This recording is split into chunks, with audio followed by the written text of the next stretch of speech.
Tonight, more trust, less crime, high standards. In the week, serving officer David Carrick was sacked for rape, sexual assault and abuse. Sir Mark Rowley unveils his plans to reform the Met Police. But does it go far enough? The headlines seems to be tinkering around the edges. It doesn't seem to be impacting on the specialist units that have got this real toxic culture. Also ahead, the mother of a woman who was crushed to death at Brixton Academy speaks for the first time to demand justice for her daughter. Everything keeps coming back. You know, the way she died, the way she was stamped on, the memory is still in my brain. How can that my beautiful daughter go through that? We ask who is responsible for putting out a fire that's been burning in Rainham for 10 years plus. I'd say the feeling is confidence and resilience. Standing against sexism, the 10-year-old who's took on his school's uniform policy and won.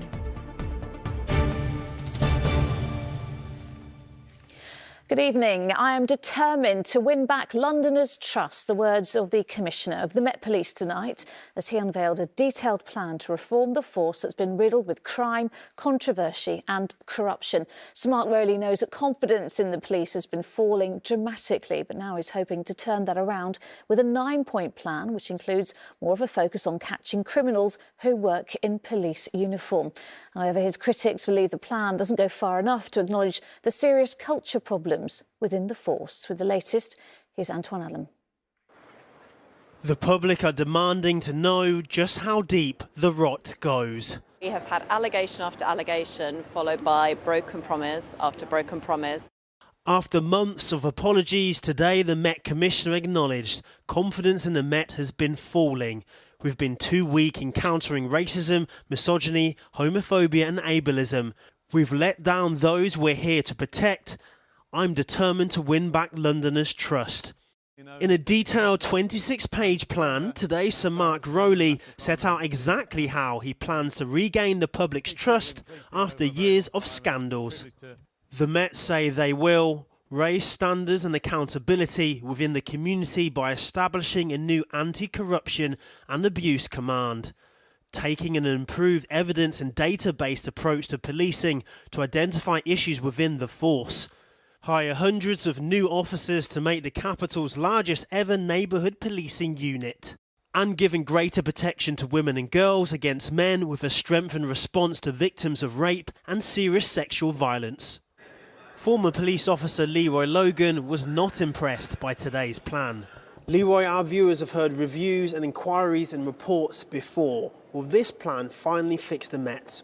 The headlines seems to be tinkering around the edges. It doesn't seem to be impacting on the specialist units that have got this real toxic culture. There was nothing specific around how you're going to deal with those cultures. And then there's the wider culture change of the organisation. There is a environment of fear, culture of fear, that people are not speaking out. Domestic violence abuse charity Refuge believe the Met's issues go beyond just the officers that make the headlines. Because the reality is this is not one or two bad officers, it's not a couple of rogues here and there. This is a fundamental problem of a violent, misogynistic culture in our policing. Misogyny, sexual abuse, rape and even murder, all perpetrated by serving Metropolitan Police officers. The question is it enough to simply get rid of the bad apples, or does the nation's biggest police force need a root and branch review? Refuge say only 1 in 5 women want to report the abuse they face to the police. Domestic abuse survivor Wendy Turner-Webster believes victims will fear calling the police even more. You know, perpetrators of domestic violence have no place in a civilised society, let alone a police force. And unfortunately, what seems to have happened is that they're all in there protecting each other and closing ranks. They're protecting each other when actually they should be protecting us. When the Commissioner arrived over 100 days ago, he promised to root out the bad apples. The question now is, will he? Antoine, the Commissioner, unveiling his plan for reform just a few hours ago, but he's got a big job on his hands, hasn't he? Absolutely. We already knew that public confidence in the Met was at an all-time low since the murder of Sarah Everard.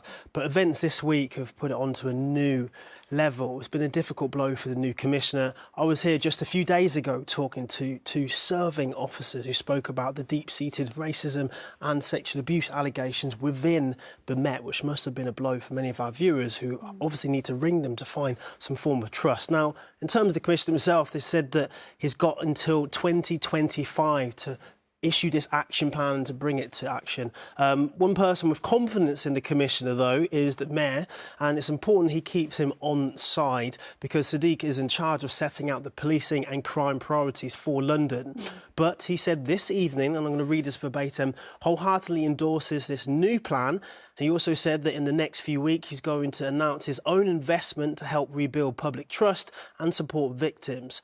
So we're seeing some action now behind all of the apologies, but I'm sure our viewers will want to see even more. All right, Antoine, thank you. Well, next tonight, just over a month ago, Rebecca Ukumelo and Gabby Hutchinson died after a crowd crush at the O2 Academy in Brixton. The venue has had its licence suspended for 3 months while police investigate, and the Security Industry Authority have now launched an inquiry into allegations of corruption among security staff. Well, speaking for the first time, Rebecca's mother told us she is desperate to know how this happened. She sat down with Helen Keenan. She's been trying to hold back her tears, to stay strong for her family as they grieve the loss of her daughter Rebecca, who died in a crush at a concert at the O2 Academy in Brixton. You have so many people to stay strong for, don't you? Yeah, that is what is keeping me going. We want justice. Whoever is responsible for it, we want justice. It's really affected you all as a family. I feel so empty. I feel sad within myself. It's only when people are around me that I smile. But when I'm alone, everything keeps coming back. You know, the way she died, the way she was stamped on, the memory is still in my brain.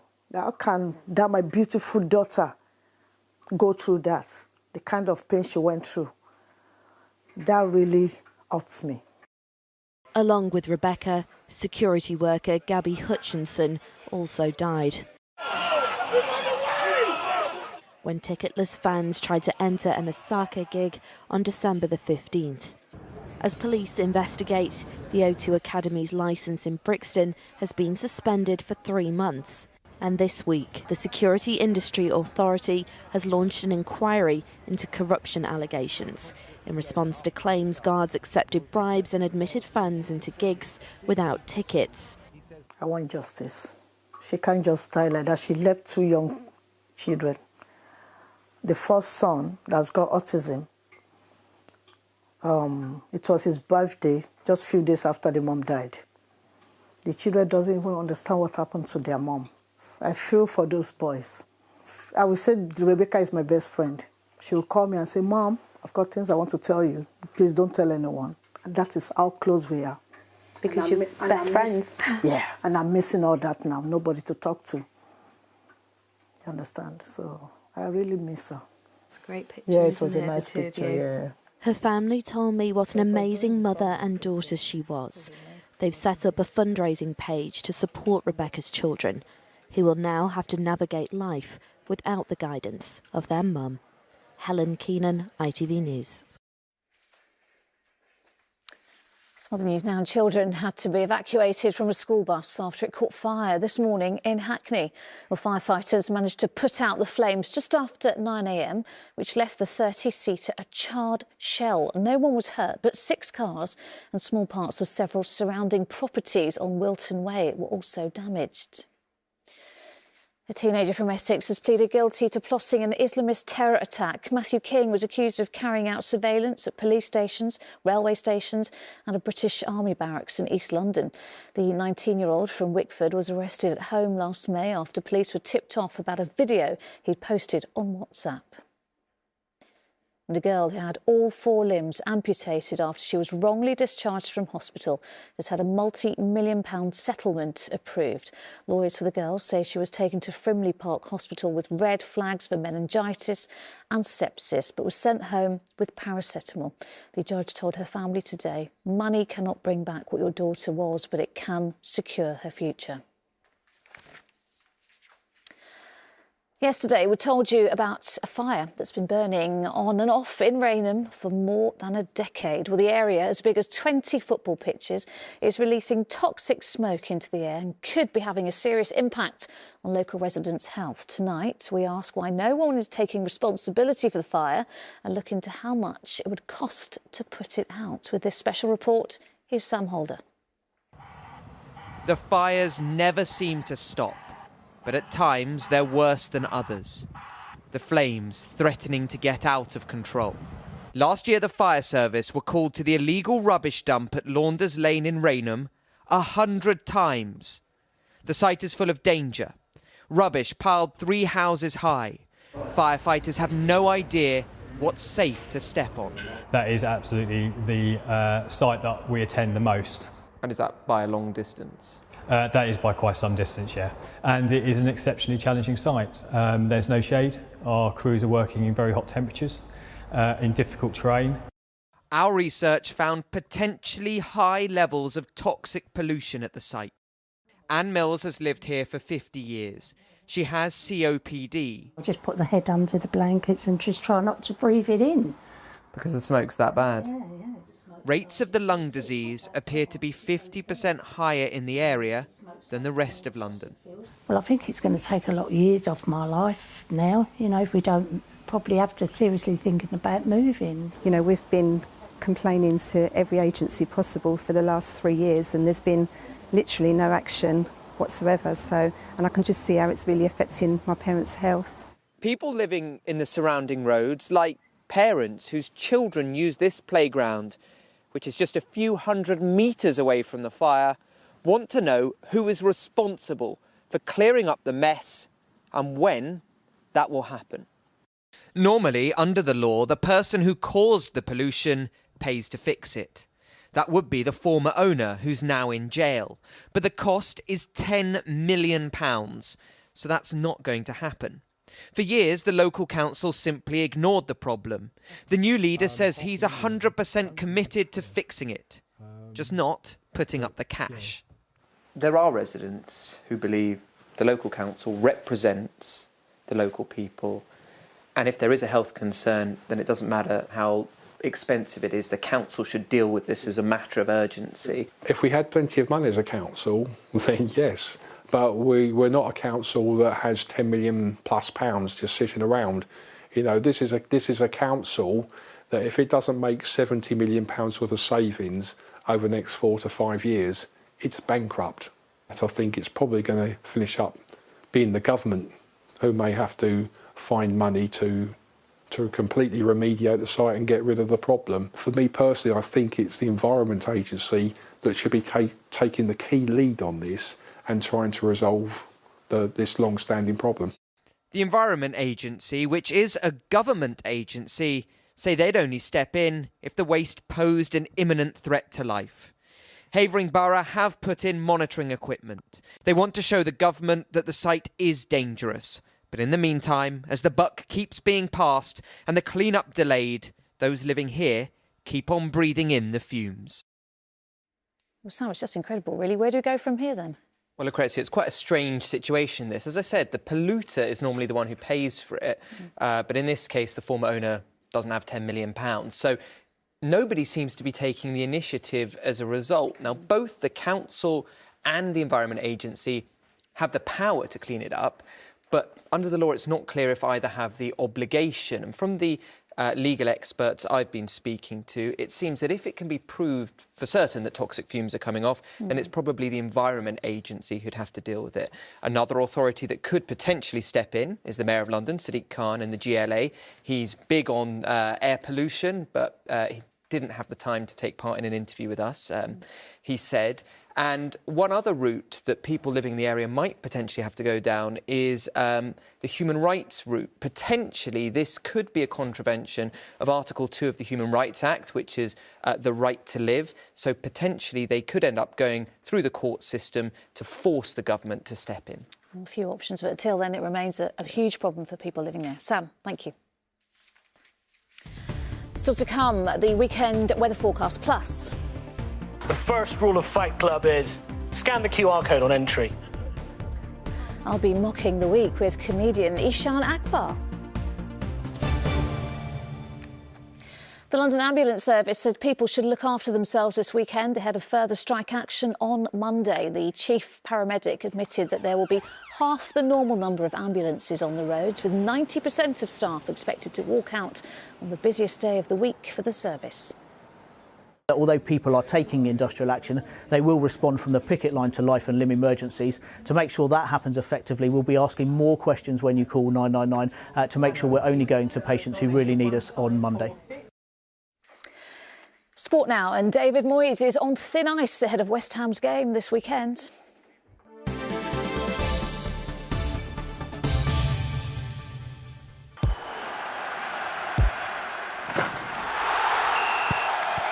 Zero Accounting Software sponsors ITV Regional Sports Report.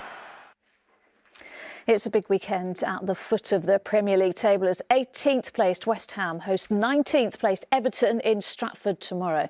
Both managers will be looking to grab 3 points they need to climb out of the relegation zone and relieve some of the ever-growing pressure from fans. Daniel Henry reports. West Ham Football Club are in trouble. The team are training hard to turn it around, but they know defeat this weekend could be disastrous. At 3 o'clock on Saturday afternoon, when fans come to the Olympic Stadium here, they'll see two clubs under pressure. West Ham, desperate to end this awful run of form which has put them in the relegation zone, against Everton, who are also in the dogfight. David Moyes knows if they don't pick up points this weekend, it could be the beginning of the end of him at this club. I want to build a new West Ham. In this interview, manager David Moyes talks about the kind of club he's trying to create. We've had a couple of really, really good years. Success for West Ham. It's been success. And it's how we continue that success now, how we build on it. But the reality is, West Ham are in the relegation zone. If they finish the season in the bottom three, they'll drop out of the Premier League. The only way to stop that from happening is to start winning games in the league. But the last time they did that was back in October. Welcome to the West Ham Voice. Thank you for joining me. My name is Stel, and today we're going to talk about the main topic really that's going around, and that's all about David Moyes. Which is why some fans aren't sure if Moyes is still the man for the job. I've always tried to back Moyes, but I'm teetering, and the results and the performances that we've had since we've come back from the World Cup have not been any different really from before. I think now the consensus amongst most fans is it is David Moyes. That's the big issue, unfortunately. The club announced the signing of a new striker today. Danny Ings could be available to play Everton tomorrow, which is just as well because it sounds like West Ham could do with all the help they can get at the moment. Daniel Henry, ITV News. Tottenham Hotspur's dismal form in the Premier League continued last night after champions Manchester City came from 2-0 down to win 4-2 at the Etihad. Spurs had a bright end to the first half with 2 quick goals from Dejan Kulusevski and Emerson Royal, but 4 unanswered goals in the second half made sure that Pep Guardiola's men closed the gap on top of the table Arsenal. And in Melbourne, it was the end of the road for British #1 Cam Norrie at the Australian Open after he lost to Jiri Lehečka by 3-2. The player from Putney did take a 2-1 lead over the Czech, but the 21-year-old fought back to force a decider in the 5th set, which he won. It is the first time that the world number 71 has reached the last 16 of a Grand Slam tournament.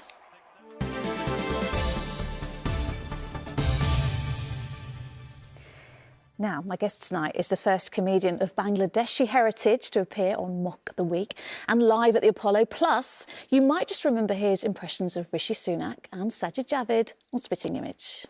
I'm too dishy for this case. Just check my dishy face. They call me Dishy Rishi. I'm so dishy, I can say what I like. Unfreeze your... Well, Ishan Akbar will now be swapping the screen for the stage as he heads out on a UK tour, which arrives in the capital at the start of March. And I'm pleased to say that he joins me now. Ishan, sorry, I was laughing there because you were laughing, kind of bobbing along to that version of Rishi. It's amazing how much a cold and auto-tune can change someone's voice. So I'm glad that that's the sting you played. It's very good, actually. We'll get to the impression of Rishi in just a bit, but I want to talk about your tour because this is your first solo stand-up UK tour. You're doing gigs and shows in London. It's very different to TV work, isn't it? Is it a bit scary because you're kind of a bit exposed on stage, aren't you? No, it's not more scary. I think TV is much easier, I think, because you're allowed to edit yourself. When you say something, you can ask the editors to change it. I love performing on stage, and I've been doing it for 8-9 years. Yeah. So the stage is kind of my home. So I'm really looking forward to getting out on the road and talking to the good people of Winchester. And it's comedy. Comedy, for me, I mean, you're not going to please all the people all of the time, are you? Yeah. So is that something you have to be wary of as well when you're crafting your jokes? And are there topics that you don't go near? I'm not wary of that. I like displeasing people. It makes me... I really enjoy it when people don't enjoy a joke because I'll spoil their evening, but I can carry on anyway. It's fun. Look, I don't mind, people get offended at whatever they want to get offended by, or they find something funny. But the beauty of comedy is, like you said, I can't please everyone all of the time, but I'm going to try my best to try and make most people happy when they come and see me. Now, we just saw Spitting Image, of course, and shows like Mock the Week as well. I mean, at the moment, political satire... It's rich pickings, isn't it, for comedians? I mean, this must be, you just must have reams of material. Oh, yeah, I absolutely love talking about politics and society because I feel like everybody is just, they're so angry all of the time. Whether you're on the left wing or right wing, whatever it might be, no one listens to anyone else. And as someone who grew up in a house that was quite mixed, I had a Labourite dad, a Thatcherite mum.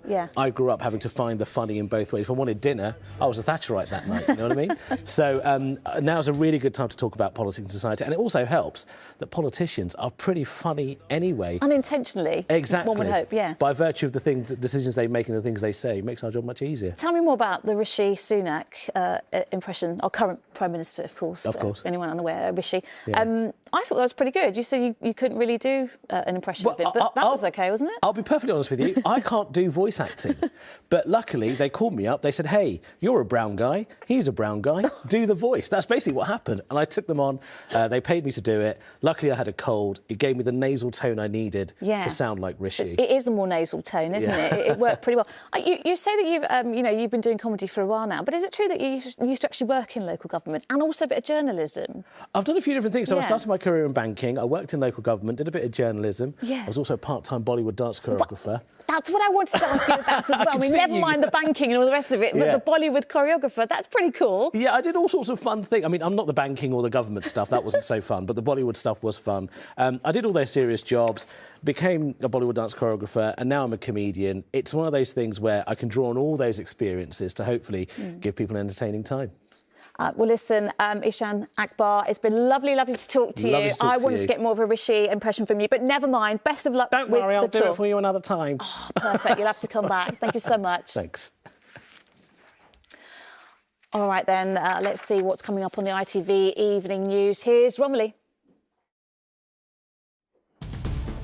Coming up, the biggest strike to ever hit the NHS. More ambulance workers say they'll join the hospital walkout on February the 6th. We'll ask if there's any hope of reaching a deal on pay.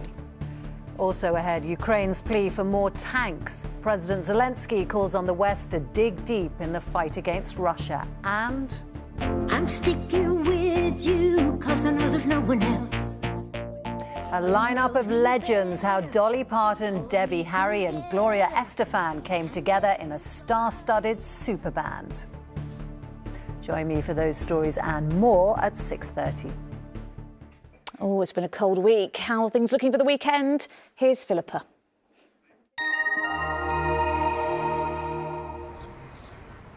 Feels like home, whatever the weather. Valent Boilers and Heat Pumps sponsors ITV London Weekend Weather. Good evening. Well, it certainly has been another thoroughly chilly day out there today, and more of the same to come really through the weekend. So lots of dry and bright weather certainly, but still feeling on the cold side with some overnight frost and fog to contend with. So high pressure tends to dominate as we head through the weekend and into the early part of next week. That will continue to keep any fronts at bay, maintaining the dry and settled conditions, but also keeping us in the cold air as well. And that's certainly the case overnight tonight. So staying dry, largely clear skies overhead, and with those clear skies, temperatures taking a bit of a tumble once again, for most of us dipping just below freezing. So by dawn, another widespread frost, the potential for some icy patches on untreated roads and pavements, and perhaps even the odd isolated patch of mist and fog developing by morning. So tomorrow morning, mist, fog and frost on the scene first thing. Much of it will lift through the course of the day, but frosty conditions could linger in sheltered shady spots well into the afternoon, because it will be another cold day all round. Highs tomorrow looking to peak at just 4 or 5 Celsius for many, perhaps up to 6 in 1 or 2 locations, even in the best of the sunshine. But thankfully, winds will be very light today, so not much in the way of a wind chill. And then really tomorrow night into Sunday, it's a repeat performance. So staying dry, clear skies overhead, again a widespread frost, icy patches, perhaps a bit more mist and fog taking us into Sunday morning. So do take very good care if you are heading out and about on the roads first thing. As we head into the new week, signs of a change, a bit more cloud, still some light winds, a slow recovery in those temperatures. Baylant sponsors ITV London Weekend Weather.